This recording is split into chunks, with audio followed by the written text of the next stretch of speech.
महापुराण जी की कथा के क्रम में आज शिव महापुराण जी के कोटि रुद्र संहिता का आज चौथा अध्याय। इस अध्याय का नाम है अनसुईया के तप से प्रसन्न होकर गंगा जी का उसके आश्रम में निवास करना। इस अध्याय में शंकर भगवान अत्रीश्वर शिवलिंग के स्वरूप में अत्रि और अनसुईया के घर में निवास करे हैं और उसमें गंगा जी भी प्रविष्ट हो गई। सूत जी कहते हैं कि हे महर्षियों, जब महर्षि अत्रि समाधि से जागे, जब उनका समाधि पूरा हो गया, तब वो अपनी पत्नी से अनसुईया से बोले कि हे प्रिय, मुझे थोड़ा सा जल दो। तब अनसुईया विचार करने लगी, जल तो अवश्य ही लाना होगा, क्योंकि मेरे पति अत्रि जो हैं बहुत सालों बाद समाधि पूर्ण करके उठे। ऐसा सोचकर अनसुईया कमंडल लेकर वन की ओर चल पड़ी और सोचने लगी कि मैं क्या करूं, कहाँ जाऊं, किधर से जल लाऊं। 100 वर्षों से तो यहाँ बरसात नहीं हुई। ऐसा विचार करती हुई अनसुईया चली ही जा रही थी कि तभी रास्ते में एक सुंदर शरीर धारण किए हुए गंगा जी ने उनको मार्ग में देखा। गंगा जी अनसुईया के पीछे पीछे चलने लगी। गंगा जी आवाज़ देती कि हे शुभगे, मैं तो तुम पर प्रसन्न हूँ, तुम कहाँ जा रही हो? सचमुच तुम धन्य हो। मैं तो तुम्हारी आज्ञा का पालन करना चाहती हूँ। तब अनसुईया कहती हैं कि हे कमल नयने, आप कौन हैं? आप कहाँ से आई हैं? तुम मनोहर वाणी बोलने वाली साध्वी सती मालूम पड़ती हो। तब गंगा जी कहती कि हे देवी, मैं तुम्हारी पति की सेवा और स्वामी सदाशिव की भक्ति में धर्माचरण देखकर मैं तुम पर बहुत प्रसन्न हूँ और मैं तुम्हारे इसी चरित्र के कारण कि तुम अपनी पति सेवा में रहते हुए सदाशिव में भी ध्यान लगाए रहती हो, मैं तुम्हारे सन्निकट निवास करना चाहती हूँ। हे देवी अनसुईया, मैं तो गंगा हूँ और मैं तुम्हारे शिवाराधना से प्रसन्न होकर तुम्हारी वशवर्तनी हूँ। अतः तुम जो भी इच्छा चाहो तुम मुझसे वर मांग लो। इतना सुनते ही अनसुईया गंगा जी को दोनों हाथ जोड़कर प्रणाम करके बोली, यदि आप मुझ पर प्रसन्न हैं तो मुझे थोड़ा सा जल दे दीजिए। तब गंगा जी कहती हैं कि हे पतिव्रता, एक गड्ढा खोदो। जो ही अनसुईया ने गड्ढा खोदा है, क्षण मात्र में गड्ढा उस गड्ढे में क्षण मात्र में गंगा जी प्रवेश कर गई और उनके प्रवेश करते ही वो गड्ढा जल रूप में परिणित हो गया। अनसुईया आश्चर्यचकित हो गई और जल ग्रहण करके फिर बोली, हे कृपामयी, यदि तुम हम पर प्रसन्न हो तो तब तक तुम यहीं निवास करो जब तक मेरे स्वामी मेरे पति यहाँ आ न जाए। गंगा जी ने कहा कि हे नदे, तुम मेरे इस जल को अत्रि को दे देना। गंगा द्वारा कहने पर अनसुईया उस अनापायी अर्थात कभी न नष्ट होने वाले जल, दिव्य जल को लेकर अपने स्वामी को दिया। अब उनके आगे खड़ी हो गई।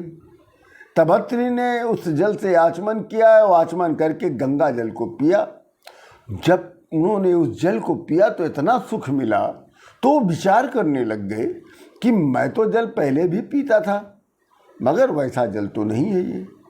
तब अत्रि ने वन में चारों ओर अपनी दृष्टि दौड़ाई। तब देखा कि सारे वृक्ष सूखे पड़े हैं, कहीं और पूरी जो भूमि है एकदम बंजर हो चुकी है, दिशाएं जो हैं रुक्ष हो चुकी, रूखी हो गई हैं।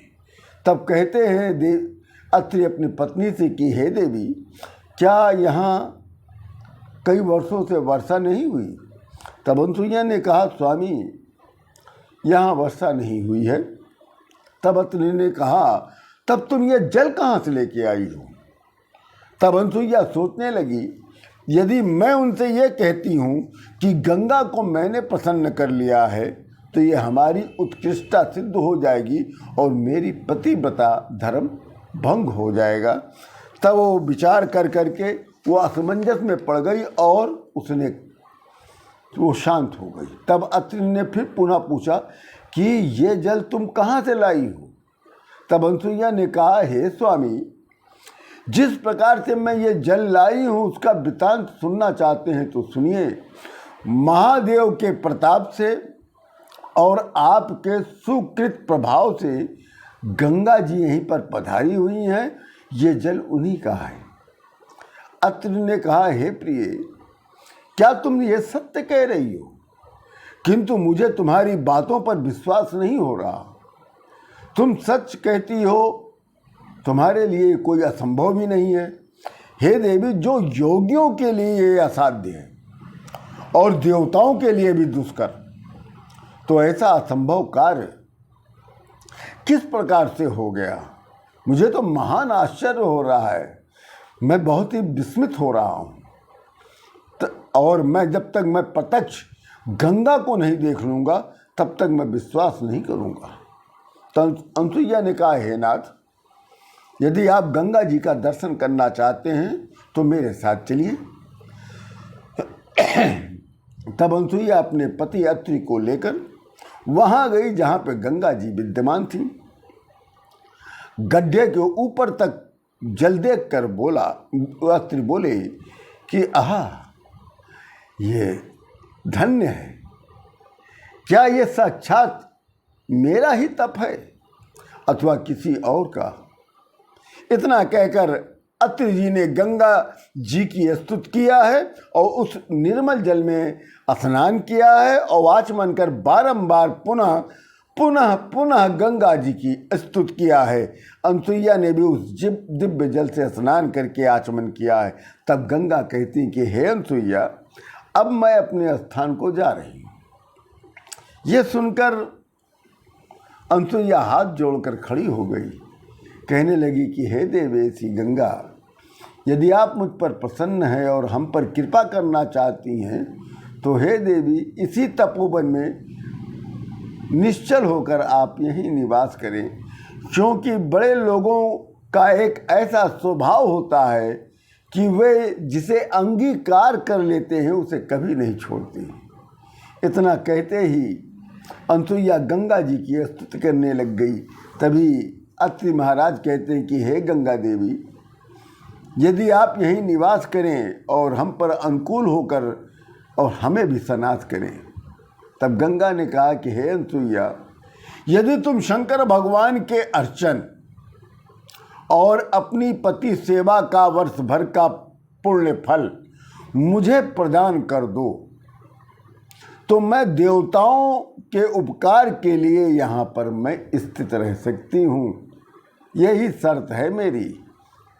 हे देवी अनसुईया, दान करने से, तीर्थ में स्नान करने से, यज्ञ या योग से मुझे संतुष्टि नहीं प्राप्त होती, जितनी पतिव्रता के प्रतिव्रत से हमको संतुष्टि प्राप्त होती है। अतः हे अनसुईया, पतिव्रत स्त्री के दर्शन करने से मेरा पाप नष्ट हो जाता है और मैं शुद्ध हो जाती हूँ। पतिव्रता स्त्री जो होती है वो पार्वती के तुल्य होती है। इसलिए यदि तुम मेरा कल्याण करना चाहती हो तो अनसुईया तुम अपने वर्ष भर का पतिव्रत और सेवा अर्चन का पुण्य फल मुझे प्रदान कर दो, जिससे मैं यहाँ पर स्थिर होकर निवास करूं। गंगा जी के कहने पर पतिव्रता अनसुईया ने लोकहित के लिए अपने वर्ष भर का पुण्य फल गंगा जी को दे दिया। तभी सदाशिव प्रसन्न होकर पार्थिवी लिंग के रूप में प्रकट हो गए और सदाशिव कहते हैं कि हे पतिव्रते, हे साध्वी अनसुईया, मैं तुम्हारे इस कर्म से, इस चरित्र से बहुत प्रसन्न हूँ। जो तुम वरदान चाहती हो मुझसे मांग लो, मैं तुम्हें दे दूंगा।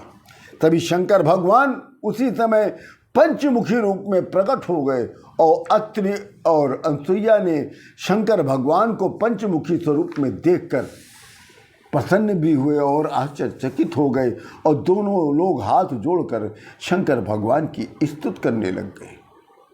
और अत्रि अनसुईया कहते हैं कि हे देवेशी, हे सदाशिव, हे महादेव, यदि आप और ये जगदम्बा हम दोनों पर प्रसन्न हैं तो आप दोनों इस तपोवन में निवास करें और इस लोक का कल्याण करें। तब गंगा और सदाशिव ने प्रसन्न होकर जहां अत्रि और अनसुईया का निवास स्थान था वहीं पर स्थित हो गए और सदाशिव अत्रीश्वर के नाम से प्रसिद्ध हो गए और गंगा जी उन्हीं में प्रविष्ट होकर लीन हो गई और निवास करने लग गई। उस दिन से उस गड्ढे का जल आज तक नहीं सूखा है और वो गड्ढा आज भी मंदाकिनी के नाम से जाना जाता है। और फिर उस स्थान पर जो कई सालों से वर्षा नहीं हुई थी, मेघों ने खूब बढ़िया वर्षा किया है। इसी के साथ शिव महापुराण के कोटि रुद्र संहिता का ये चौथा दिव्य अध्याय पूर्ण होता है। आप सभी लोगों को राम राम।